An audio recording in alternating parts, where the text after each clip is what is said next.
आमदार गोपीचंद पडळकर यांनी विधान भवनात FC रोडवर जो आहे तो लव जीवात चालत असल्याच्या वक्तव्य जे आहे ते या ठिकाणी केलं। त्यानंतर स्थानिक व्यापारी जे आहेत आता त्यांचं काय म्हणणं आहे आपण त्यांच्याकडून जाणून घेणार आहोत। काय तुमची बाजू असणार आहे? पडळकरांनी एक वक्तव्य जे आहे ते केलं। तुम्हाला माहितीच आहे की फर्ग्युसन रस्त्यावर लव जिहाद जे आहे ते चालतं, त्यामुळे नंबर वगैरे घेतात। असा प्रकार आमच्या निदर्शनास कुठे आलेला नाही। पडळकर साहेबांना माझं वारंवार हेच म्हणणे आहे की तुम्हाला ज्या कोणी कार्यकर्त्यांनी तुमच्या जवळच्या कार्यकर्त्यांनी तुम्हाला हे काही सांगितलं गेलं की त्यांनी त्याची शहानिशा केली होती का आणि त्यांनी खरंच ठोस पुरावा तुमच्याकडे आणला होता का?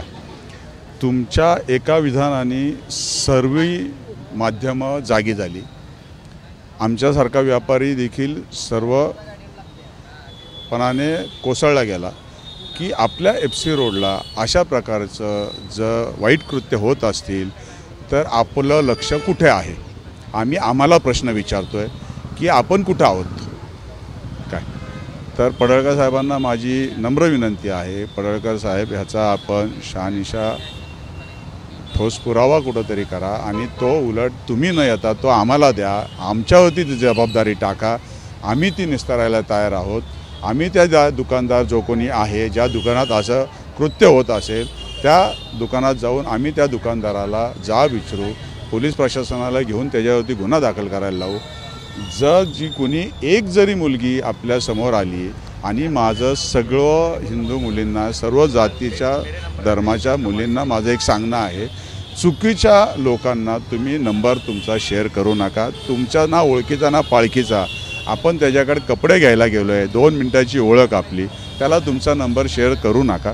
आणि जर तुम्ही त्यांना नंबर चुकून दिला तर तो तुम्हाला जर त्या फोनवरती काही मेसेज पाठवत असेल, चुकीची माहिती तुम्हाला पर्सनल माहिती विचारत असेल तर तुम्ही खऱ्या अर्थाने सर्व हिंदू संघटनेकडे जावा, तुम्ही पोलीस प्रशासनाकडे जावा, आमच्यासारख्या कार्यकर्त्यांकडे या।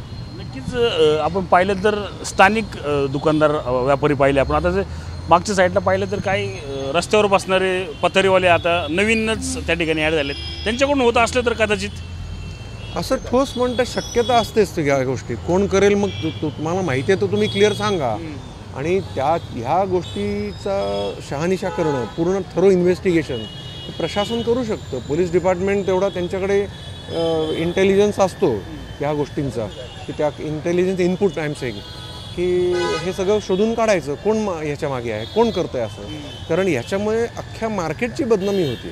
हा सगळ्यात महत्त्वाचा प्रश्न आहे। आणि मी मगाशी म्हटलं तसं हा टोटल 30% धंदा आला आहे आज ह्या गोष्टींमुळे। ह्या आठवड्यात आज शुक्रवार शनिवार रविवार म्हणजे पीक बिझनेस टाईम असतो आमचा, संध्याकाळची वेळ। आज तुम्ही जर बघितलं जस्ट कॅमेरा फिरवलात कुठल्याही दुकानात कस्टमर दिसणार नाहीत। हे असं अचानक का व्हावं ही विचार करण्याची कंडिशन आहे।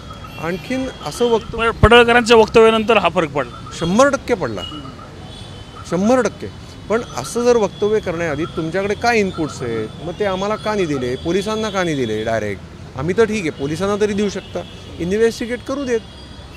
नक्कीच आपण पाहिलं तर पडळकरांच्या वक्तव्यानंतर जे आहे ते आता फर्ग्युसन रोडवर जे आहे ते आता ग्राहकांची जी आहे ती कमी दिसून येत असल्याचं स्थानिक व्यापारी जे आहेत ते या ठिकाणी सांगतात। ते सर्व गोष्टीची शहानिशा करूनच गोपीचंद पडळकर यांनी ही बाजू मांडावी असे देखील या व्यापाऱ्यांकडून जे आहे ते आता सांगण्यात आलेलं आपल्याला एकूण पाहायला मिळत आहे। रणजित जाधव, TV9 मराठी, पुणे।